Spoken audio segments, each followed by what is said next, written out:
বড় খবর, SIR supplementary voter list download করুন।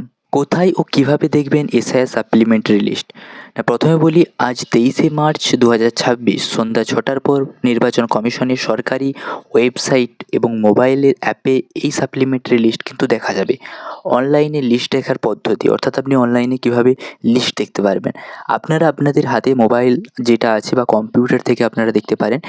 এটা লিস্ট দেখার জন্য প্রথমে আপনাকে voters.eci.gov.in এই ওয়েবসাইট অথবা ceo.westbengal.wb.gov.in এই ওয়েবসাইটে যেতে হবে। এছাড়াও আপনারা ইসিআই নেট যে অ্যাপসটা রয়েছে সেই অ্যাপস থেকেও সরাসরি এই লিস্ট কিন্তু ডাউনলোড করে দেখে নিতে পারেন। অফলাইন লিস্ট দেখার পদ্ধতি, অর্থাৎ আপনি যদি মনে করেন অফলাইনে দেখবেন, তাহলে অনলাইনের পাশাপাশি সাধারণত পাবলিক অফলাইনে জেলা শাসক, মহকুমা শাসক, বিডিও অফিসের পাশাপাশি যে যার বুথেও এই সাপ্লিমেন্টারি লিস্ট কিন্তু টাঙানো অবস্থায় দেখতে পাবেন। এসআইআর সাপ্লিমেন্টারি দ্বিতীয় লিস্ট কবে প্রকাশ করবে কমিশন? না, কমিশন সূত্রে জানানো হয়েছে সুপ্রিম কোর্টের নির্দেশ প্রায় 700 জন বিচার বিভাগীয় অধিকারীকে আন্ডার অ্যাডজুডিকশন যাদের নাম রয়েছে তা নিপত্তি করেছেন, তাদের সমস্ত কাগজ খতিয়ে দেখছেন।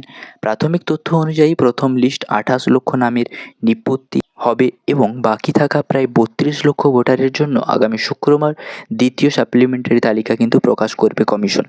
কারো যদি নাম বাদ যায় তাহলে আপনি কি করবেন? এসআইআর সাপ্লিমেন্টারি লিস্টে আপনার নাম যদি ডিলিট করা হয়ে থাকে তাহলে আপনি আবারও একটি সুযোগ পাবেন পুনরায় আবেদন করার জন্য। কলকাতা হাইকোর্টের তরফেই রাজ্যের 23টি জেলা জন্য 19 জন প্রাক্তন বিচারপতিকে নিয়ে 19টি ট্রাইব্যুনাল গঠন করা হয়েছে। এই ট্রাইব্যুনালে আপনাকে আবেদন জানাতে হবে যদি আপনার নাম ডিলিট করে দেয়। আপনারা অনলাইনে voters.eci.gov.in এখানে আবেদন করতে পারেন বা অফলাইনে জেলা শাসক অফিসে আবেদন করতে পারেন এবং এটা কিন্তু সরাসরি আপনারা এখান থেকে ডাউনলোড করে নিতে পারেন। এখানে দেখতে পাচ্ছেন কোথায় কোথায় রয়েছে, জেলার নাম দিয়ে দিয়েছে, লিস্ট দিয়ে দিয়েছে এবং নামও কিন্তু দিয়ে দিয়েছে, সরাসরি নামটাও চেক করে নিতে পারবেন এখান থেকে। তো এখানে কালিম্পং, জলপাইগুড়ি, কোচবিহার, উত্তর দিনাজপুর, দক্ষিণ দিনাজপুর, মালদা, পশ্চিম বর্ধমান, পূর্ব বর্ধমান, পূর্ব মেদিনীপুর, পশ্চিম মেদিনীপুর, পুরুলিয়া, বাঁকুড়া, ঝাড়গ্রাম কিন্তু দিয়ে দিয়েছে। সবগুলোই কিন্তু আপনারা এখানে দেখতে পাবেন। ভিডিওটা যদি ভালো লাগে অবশ্যই চ্যানেলটা সাবস্ক্রাইব করে রাখবেন। Thanks for watching education family. Jai Hind.